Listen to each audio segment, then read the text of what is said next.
बात करते हैं इंट्रोगेटिव सेंटेंस की कि आखिर इंट्रोगेटिव सेंटेंस को हम एक्टिव वॉइस से पैसिव वॉइस में कैसे बनाते हैं। हमने एक एग्जांपल लिखा है यहाँ पर, does Rubina right a novel?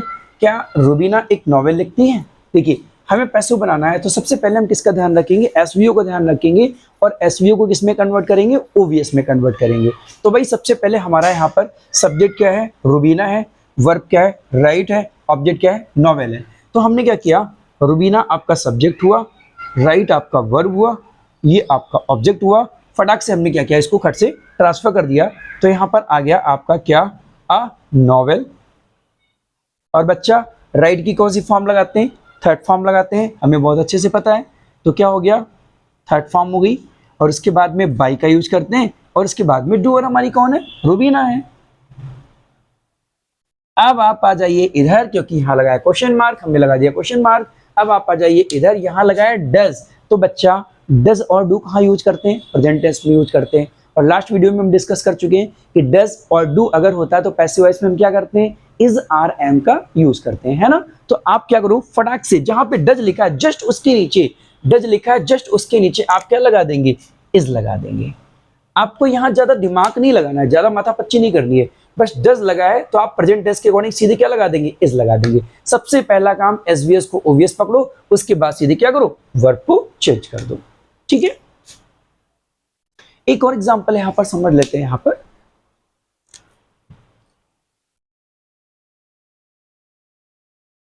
Is Rubina singing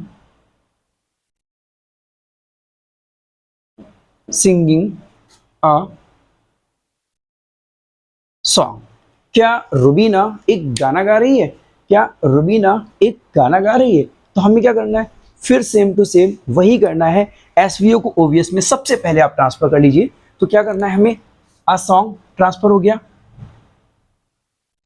है ना। अ सॉन्ग ट्रांसफर हो गया। सिंग की थर्ड फॉर्म क्या हो जाएगी? संग हो जाएगी। और फिर डूअर हमारा क्या हो जाएगा? बाय रुबीना। अब हमें क्या करना है? देखो, इज लगा हुआ है, आईएनजी लगा हुआ है। बच्चा हमने पहले ही आपको बता दिया था कि किसी भी कॉन्टिन्यूअस टेंस में इज और वर्ब आईएनजी जब भी यूज किया जाएगा और जब भी उसको पैसिव बनाया जाएगा तो इज आर एम के साथ में क्या ऐड हो जाएगा? बीइंग ऐड हो जाएगा। तो हमें पता है अ सॉन्ग के साथ में क्या होगा? इज होगा, लेकिन इसके बीच में क्या आ जाएगा? बीइंग आ जाएगा। ठीक है, तो क्या हो जाएगा? Is a song being sung by Rubina. Last में क्या हो जाएगा? क्वेश्चन मार्क हो जाएगा। ठीक है, तो ये तो हो गए इस टाइप के क्वेश्चन जिसमें यस या नो टाइप वाले क्वेश्चन होते हैं। अगर ऐसे सेंटेंस आपके एक्टिव से पैसिव बनाने को आते हैं तो हम उनको कैसे पैसिव में बनाएंगे। ठीक है, उसके बाद में हम कुछ बात कर लेते हैं कुछ ऐसे सेंटेंस की जो हमारे WH से स्टार्ट होते हैं। WH type. ठीक है, WH टाइप की बात करें तो जिसमें हमारा सबसे ज्यादा पॉपुलर क्वेश्चन जो है वो ये है कि सबसे ज्यादा पेपर में ये पूछा जाता है, इस टाइप से क्वेश्चन पेपर में ज्यादा पूछा जाता है कि who broke this flower vase, है ना, कि इस फ्लावर वेस को किसने तोड़ा? इस फ्लावर वेस को किसने तोड़ा? अब देखो क्या है, हु को देखते ही आप क्या कर देंगे? हु को देखते ही आपको क्या करना है? हु के प्लेस पर आपको यूज कर देना है, इस हु के प्लेस पर आपको क्या यूज कर देना है? By whom. ठीक है, इस हु के प्लेस पर आपको क्या यूज कर देना है? By whom. तो हमने क्या किया, खट से यहां इस हु के प्लेस पर क्या लिख दिया? By whom. ठीक है, बाय होम। अब हम क्या करेंगे यहां पर? अब हम क्या करेंगे यहां पर? हेल्पिंग वर्ब लगाएंगे। कौन सी? ब्रोक दिया है, जो कि हमारी क्या है? वर्ब की सेकेंड फॉर्म है। ठीक है, वर्ब की सेकेंड फॉर्म है, और इसके अकॉर्डिंग क्या लगाएंगे? Was. by whom was this flower vase? this flower vase और वर्ब की कौन सी फॉर्म आ जाएगी? थर्ड फॉर्म आ जाएगी। तो क्या हो जाएगा, ब्रोकन हो जाएगा। ठीक है, एक और क्वेश्चन यहां पर समझ लेते हैं हु से रिलेटेड का। जैसे मान लीजिए एक क्वेश्चन दे दिया आपको कि who has broken, who has broken this plate. भाई ये प्लेट किसने तोड़ी है, ये प्लेट किसने तोड़ी है। तो कैसे पैसिव वॉइस बनाएंगे, सिंपल, हु के प्लेस पर क्या कर देंगे, बाय होम का यूज कर लेंगे। तो हमने लिखा है यहाँ पर बाय होम, और हैज यानी कि कौन सा टेंस है, हैज के साथ में वर्ब की थर्ड फॉर्म है, तो कौन सा टेंस है, तो यहाँ पर टेंस कौन सा होगा, प्रेजेंट परफेक्ट। और प्रेजेंट परफेक्ट का हमें पता है यहाँ पर क्या बनाते हैं, हैज बीन। तो यहाँ क्या हो जाएगा, बाय होम हैज, बच्चा यहां ध्यान देना है, हैज बीन, और इन दोनों के बीच में कोई बनेगा दीवार, और वो दीवार कौन बनेगा, वो दीवार बनेगा आपका ये जो ऑब्जेक्ट है जो ट्रांसफर होगा। ठीक है, तो क्या होगा, by whom has this plate, और फिर क्या होगा, बीन, वर्ब की थर्ड फॉर्म। ठीक है, ध्यान रखना है, अगर हैज बीन है या विल बी है या शैल बी है, ठीक है, तो इन सारी वर्ब में क्या होता है, जो हमारा सब्जेक्ट होता है ना, वो इन दोनों के बीच में आ जाता है। ठीक है, तो हैज बीन के बीच में आपका जो ट्रांसफरेबल ऑब्जेक्ट है ना, वो यहां पर क्या बन जाएगा, हैज और बीन के बीच में आ जाएगा। ठीक है, एक और क्वेश्चन डिस्कस कर लेते हैं यहां पर।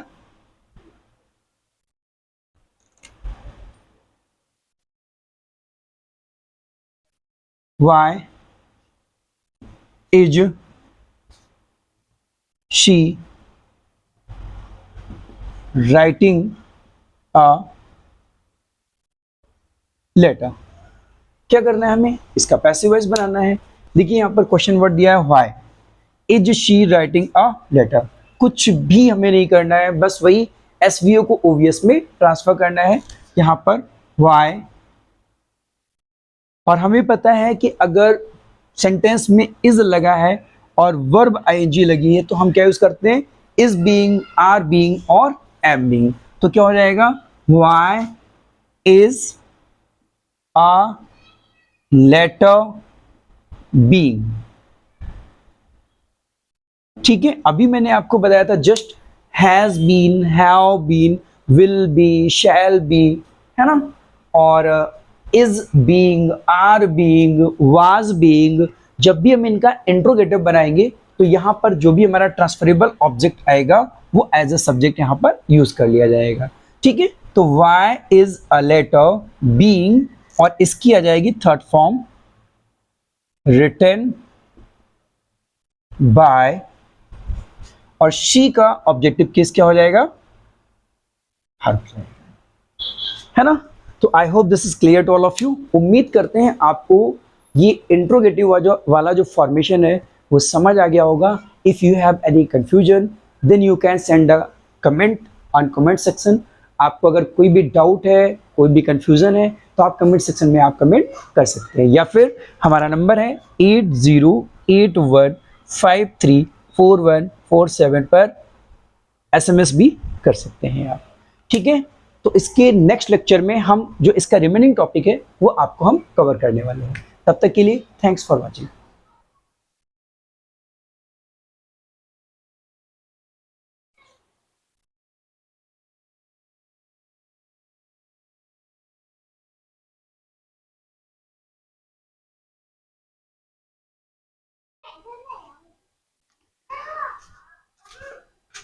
एक्टिव एंड पैसिव वॉइस की बात हो ही रही है तो क्यों ना हम इंपरेटिव सेंटेंस की भी बात कर लेते हैं। आखिर क्या होते हैं इंपरेटिव सेंटेंस। देखो, इंपरेटिव सेंटेंस के सामने आपके यहाँ पर लिखा हुआ है OAR। OAR ये कोई टैग नहीं है, ये OAR शॉर्ट फॉर्म लिखी हुई है किसकी, O for order, A for advice, R for request, यानी कि ऑर्डर, एडवाइस, रिक्वेस्ट। मतलब ये हुआ कि जो हमारे इम्परेटिव सेंटेंस होते हैं ना, इम्परेटिव सेंटेंस में क्या होता है कि एक ऐसा भाव होता है जो या तो आदेश प्रकट करता है, या फिर वो कोई सलाह देता है, या फिर उसमें कोई रिक्वेस्ट का भाव होता है। ठीक है, तो इसीलिए इसमें क्या होता है, ऑर्डर, एडवाइस और रिक्वेस्ट होता है। सेंटेंस का कुछ एक्सप्रेशन ऐसा होता है जिससे हमें ये पता चलता है कि या तो ये सेंटेंस ऑर्डर कर रहा है, या फिर ये सेंटेंस एडवाइस दे रहा है, या फिर ये सेंटेंस रिक्वेस्ट कर रहा है। और एक और बात आपको ध्यान रखनी चाहिए कि जितने भी इम्परेटिव सेंटेंस होते हैं उनकी एक खास बात होती है कि उसमें जो यू होता है वो हिडन होता है। इट मीन्स उस काम को जो करने वाला होता है वो छिपा रहता है। ठीक है ना। तो यहाँ पर आप देखेंगे एग्जाम्पल के साथ कैसे इनको हम एक्टिव से पैसिव वॉइस बनाएंगे, और ये भी आइडेंटिफाई करेंगे कि ये सेंटेंस इम्परेटिव सेंटेंस में ऑर्डर का एक्सप्रेशन कर रहा है, या फिर एडवाइस का एक्सप्रेशन कर रहा है, या फिर रिक्वेस्ट का एक्सप्रेशन कर रहा है। इसके साथ साथ आपको इम्परेटिव सेंटेंस में ये भी मालूम होना चाहिए कि यहाँ पर जो सेंटेंस की स्टार्टिंग होती है वो आपको हमेशा वर्ब से दिखेगी। ये जितने भी इम्परेटिव सेंटेंस होते हैं उसमें सेंटेंस की स्टार्टिंग जो है आपको वर्ब से दिखेगी। तो स्टार्ट करते हैं। ओपन द डोर, सबसे पहला एग्जांपल है आपके सामने, ओपन द डोर। देखो ओपन द डोर की बात करें तो ओपन का मतलब क्या होता है, खोलना, और डोर मीन्स दरवाजा। यानी क्या कह रहा है, भाई डोर ओपन करो। तो डोर ओपन करो, जैसे बोला किसी ने open the door, door open करो, तो इससे हमें क्या एक्सप्रेशन पता चल रहा कि भाई कोई हमें क्या कर रहा है, आदेश दे रहा है।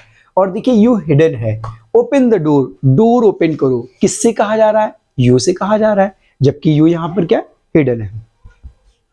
तो ओपन द डोर, अब हमें क्या करना है, इस सेंटेंस को किस में बनाना है, पैसिव वॉइस से बनाना है। हमें पता चल गया है कि ये इसका एक्सप्रेशन क्या है, ऑर्डर में है।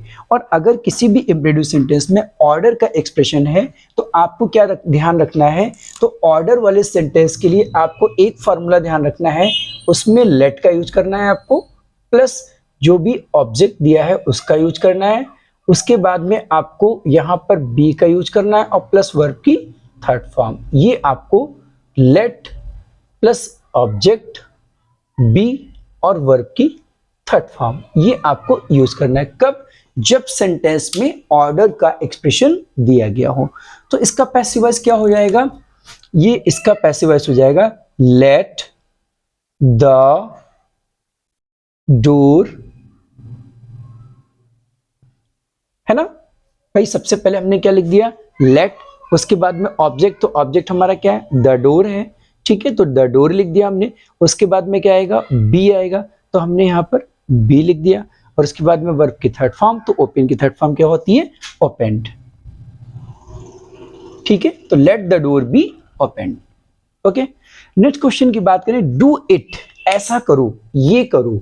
ठीक है, डू इट, ये करो, तो ये भी क्या हो गया, ऑर्डर हो गया। और ध्यान रखना इस सेंटेंस में लगा दीजिए स्टार, क्योंकि ये इंटरमीडिएट के एग्जाम में कई बार पैसिव वॉइस में पूछा गया है। हालांकि हाई स्कूल में भी पूछा जा सकता है, ऐसा कोई इशू नहीं है, क्योंकि हाई स्कूल में भी अब पैसिव वॉइस इस तरीके के पूछे जाने लगे हैं। तो डू इट की अगर हम बात करें तो इसको कैसे पैसिव वॉइस बनाएंगे, तो सबसे पहले क्या है, मैंने आपको बताया लेट का यूज करेंगे, लेट, फिर उसके बाद में इट, और फिर बी, और फिर डू की third form, let it be done. ठीक है, ये आपका पैसिव वॉइस हो गया। Next, switch off the fan. देखो पहले तो आपको ये बता दें, यहां पर स्विच ऑफ लिखा हुआ है, जब भी ओ डबल एफ ऑफ आपको दिख जाए तो उसका मतलब आप ये समझ जाइएगा कि ओ डबल एफ ऑफ क्या कर रहा है, या तो किसी चीज को सेपरेट कर रहा है, अलग कर रहा है, या फिर किसी चीज की सप्लाई को क्या कर रहा है, स्टॉप कर रहा है, रोक रहा है। तो भाई स्विच ऑफ द फैन, ये ऑर्डर कर रहा है कि भाई फैन को क्या करो, स्विच ऑफ करो। जब स्विच ऑफ करेंगे तो क्या होगा, सप्लाई स्टॉप हो जाएगी। ठीक है, तो switch off the fan, fan को क्या करो, स्विच ऑफ करो, तो भाई ऑर्डर हो गया। ठीक है, तो अब क्या करेंगे, इसका पैसिव वॉइस कैसे बनाएंगे, very easy, let the fan be, और स्विच ऑफ है तो स्विच में लगा देंगे ईडी, जो कि हमारा बन जाएगा third form, switched off. Late the fan B switched off. और एक बात और ध्यान रखनी है आपको, इन सारे के सारे ऑर्डर वाले सेंटेंस को आप एक और तरीके से भी बना सकते हैं। वो तरीका मैं आपको यहां पर लिख रहा हूं। ये सारे के सारे सेंटेंस आप ऐसे भी बना सकते हो, जैसे let the door be opened, इसको ऐसे भी बनाया जा सकता है, you are ordered to open the door. ठीक है, कि तुम्हें आदेश दिया जाता है किस बात का, डोर को ओपन करने का। यहां पर थर्ड फॉर्म आ गई आपकी। ठीक है, इसी तरीके से इस सेंटेंस को भी आप बना सकते हो कि यू आर ऑर्डर्ड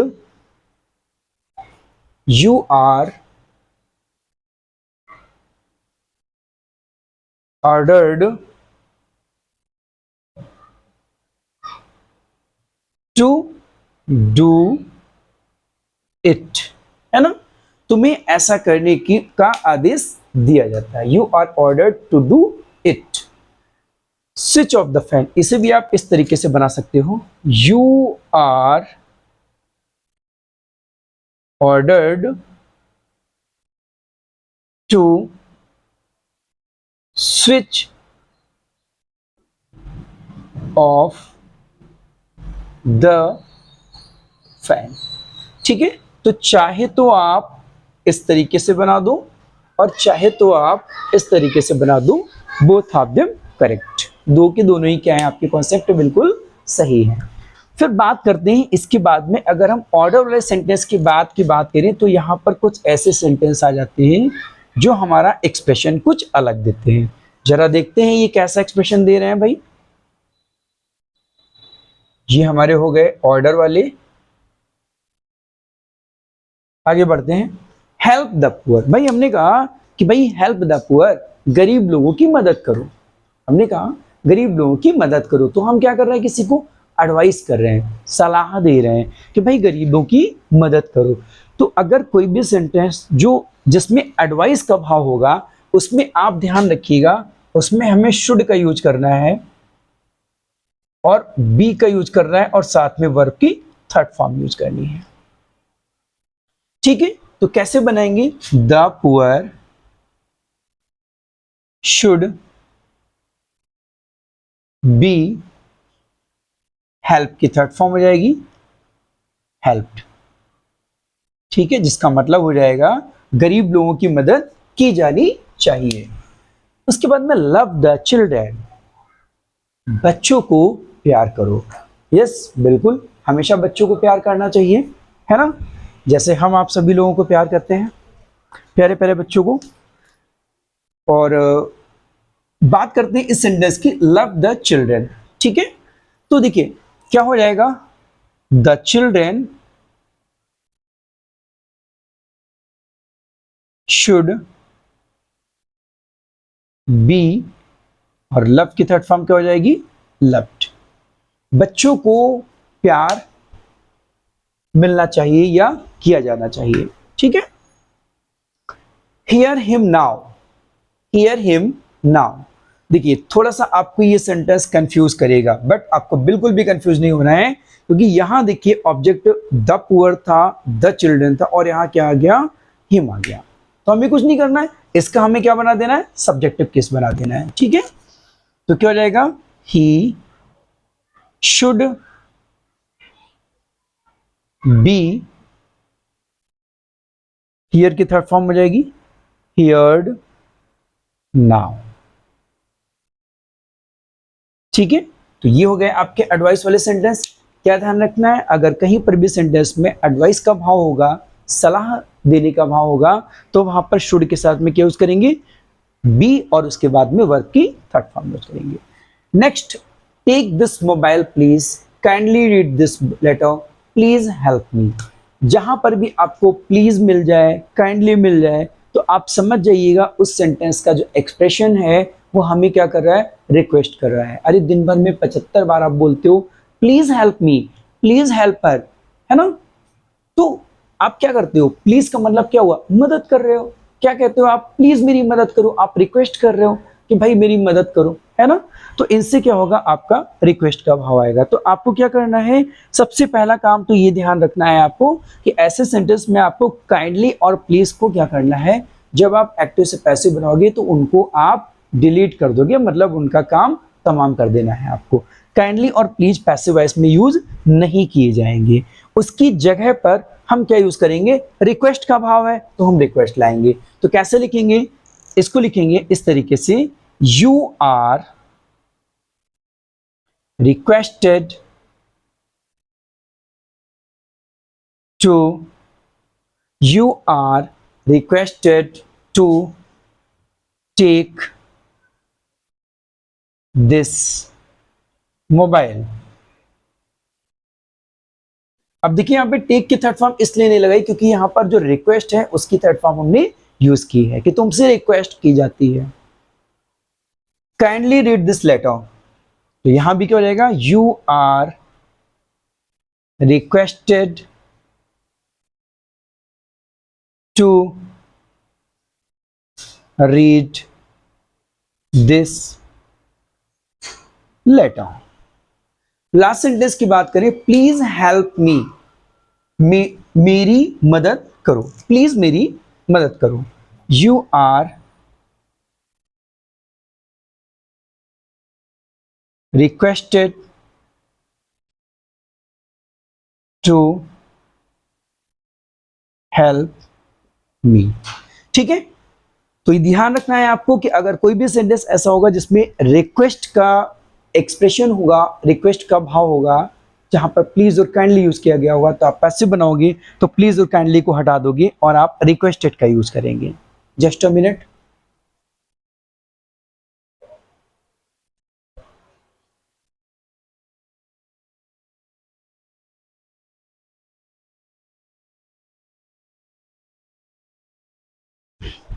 फिर आगे बढ़ते हैं, कुछ ऐसे सेंटेंस होते हैं एक्टिव से पैसिव वॉइस में जो मॉडल्स का यूज करते हैं।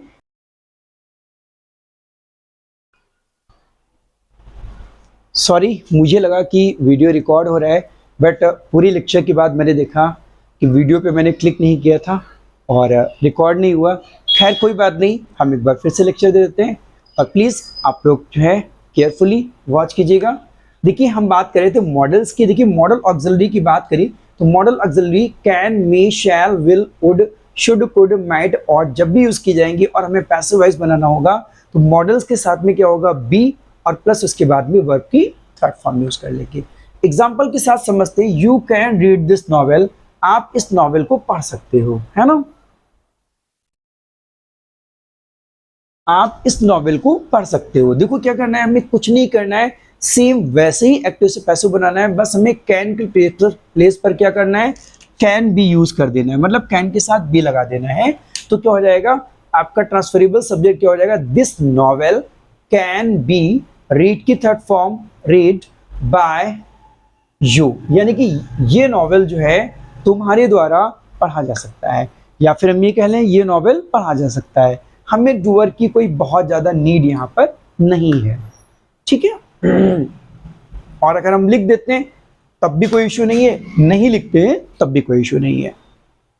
You should help the poor, है ना, तुम्हें गरीब लोगों की मदद करनी चाहिए। देखिए यहाँ पर मॉडल क्या है, शुड है, तो शुड के प्लेस पर क्या हो जाएगा, जब पैसिव बनाएंगे यहाँ पर शुड बी हो जाएगा, तो क्या हो जाएगा, the poor should be, help के थर्ड फॉर्म हेल्प, भाई गरीब लोगों की मदद की जानी चाहिए। अब ऑब्वियस सी बात है किसके द्वारा की जानी चाहिए, आप लोगों के द्वारा की जानी चाहिए।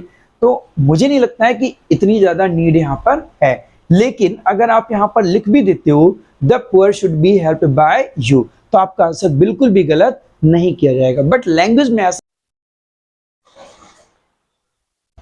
The doctor should examine him, देखिए यहाँ पर क्या है, डॉक्टर को जो है उसे एग्जामिन करना चाहिए। देखिए हिम ऑब्जेक्टिव केस है तो सब्जेक्ट बन जाएगा ही, और शुड मॉडल है तो क्या हो जाएगी, शुड बी, और उसे एग्जामिन किया जाना चाहिए, एग्जामिन की थर्ड फॉर्म हो जाएगी एग्जामिन्ड बाय द डॉक्टर। यहाँ पर डूअर लिखना कंपलसरी है क्योंकि यहाँ पर क्या बताया जा रहा है, डॉक्टर को एग्जामिन, डॉक्टर जो है उसे एग्जामिन करेगा, है ना, डॉक्टर को उसे एग्जामिन करना चाहिए। तो जो करने वाला है वो यहाँ पर दिया हुआ है डॉक्टर, ठीक है। तो यहाँ पर हमें डूअर लिखने की डेफिनेटली क्या है ज़रूरत है, तो he should be examined by the doctor.